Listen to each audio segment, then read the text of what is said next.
In the early days of the UFC, promoters were struggling to gain legitimacy, recognition, and draw crowds. MMA was foreign and vicious, plus there were not many well-known fighters competing. Randy Couture put an end to that. He helped build the organization into a global brand through his exciting fighting, an epic trilogy with Chuck Liddell, and his unbreakable spirit.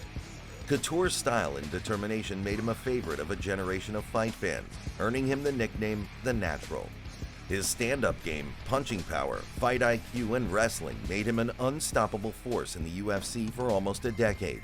He became a 6-time UFC champion, the first to hold both the heavyweight and light heavyweight belts, and later the oldest fighter to ever be champion.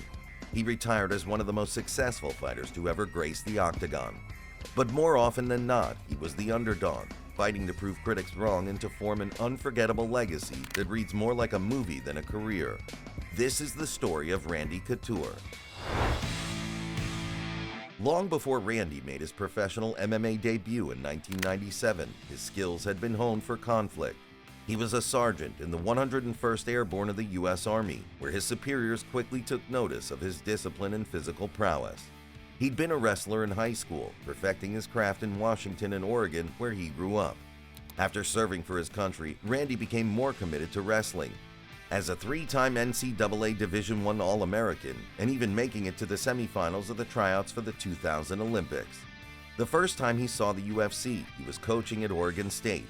Randy was mesmerized and can see a new opportunity, even imagining how to run the organization for a wider audience. But first, he would have to get into it.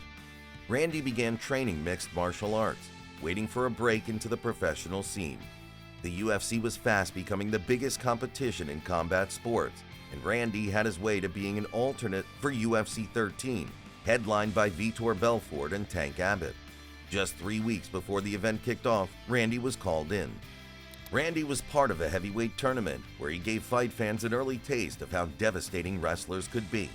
This was before strictly defined weight categories. His opponent, Tony Hom, had an almost 100-pound size advantage over him. But it didn't matter to Randy, who took Hom to ground and submitted him in the first round. He then went on to score a TKO victory to win the competition. Randy's debut performance was a huge success. He was invited back to UFC, this time to fight one of the biggest names in MMA, Vitor Belfort. Randy was fighting against the odds. Barely anyone expected him to win. After he employed his masterful wrestling and took the fight to the ground, he tired Belfort out. Struggling out of submissive holds and avoiding the ground and pound technique of Randy was exhausting. And just after the 8-minute mark, he had pummeled Belfort into submission. Randy had defied the naysayers and was now in line to take on the heavyweight belt holder Maurice Smith in Japan. This fight was less eventful. However, after over 20 minutes of trading blows, the judges decided that Randy had done more than the defending champion. It was 1997, Randy was 34, and it seemed that there was nowhere higher for him to go. In a period of fierce competition between MMA promoters, Randy switched organizations twice before landing back in the UFC for a title shot against Kevin Randleman in 2000, which he won by TKO. By now, his grappling and striking was notorious, and 2 huge wins against Pedro "The Rock" Rizzo ensured that everyone in the fight business knew the name Randy Couture. 2 years later, he delivered his first loss in the UFC against Josh Barnett, who later tested positive for steroids. A second loss against Rico Rodriguez caused Randy to change pace. He dropped down a division to light heavyweight, where he turned his name from a champion into a legend. In light heavyweight, Randy immediately ran into one of the most feared fighters in the UFC, Chuck Liddell, also known as the Iceman. His knockout power, endurance, and a growing following of loyal fans meant that few were betting against him. Randy was up to the challenge, though. In the opening rounds, he stunned Liddell with striking, proving that he didn't need to take the fight to the ground to have an advantage. Once Liddell had tired and was losing his bearings, Randy dragged him to the floor and in what was becoming his signature finish, struck his opponent into submission. Randy was now the light heavyweight champion and quickly unified the title by beating Tito Ortiz. In a 2-match back-to-back series against Vitor Belfort, Randy lost the belt after a doctor stoppage. His eye had been badly cut and was bleeding profusely. In the same year, he caused a doctor stoppage of his own in a rematch against Belfort, reclaiming the championship. But his old nemesis, Chuck Liddell, was reaching the peak of his career.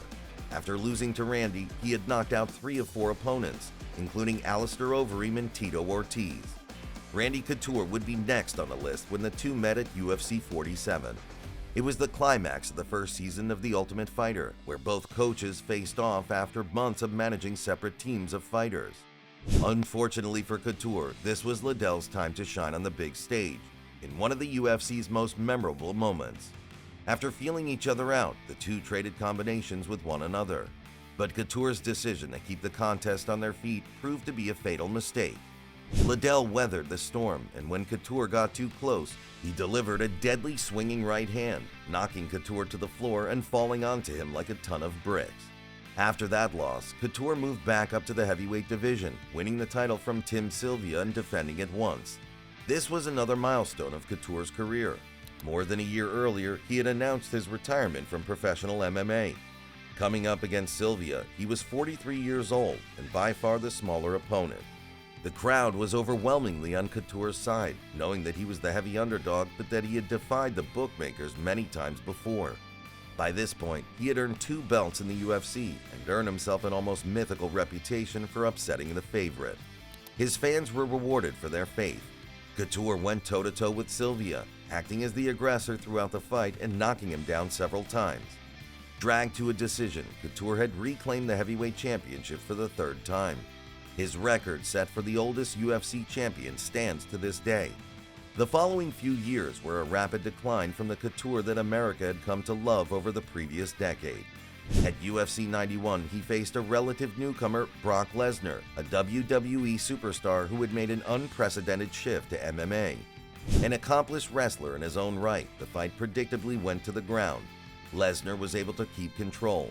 After Couture slipped out of a hold and stood back up, Lesnar knocked him out with a huge right hand and a series of hammer fists to finish it off. It was one of Couture's heaviest losses. He managed to rebound and win 3 out of his next 5 fights. But in 2011, 14 years after his MMA debut, after being knocked out by Lyoto Machida, Randy Couture retired as one of the most accomplished fighters in UFC history. Nicknamed Captain America, Randy Couture helped establish the UFC from an unregulated gladiator sport into a respected organization attracting talent from all corners of the world. Couture was signed with the UFC before the takeover by the Fertitta brothers and saw it through all phases. It's hard to separate his legacy from his equal and arch competitor, Chuck Liddell. The two of them, through their trilogy fight and dominance over the light heavyweight division, which turned into the most popular division in the sport.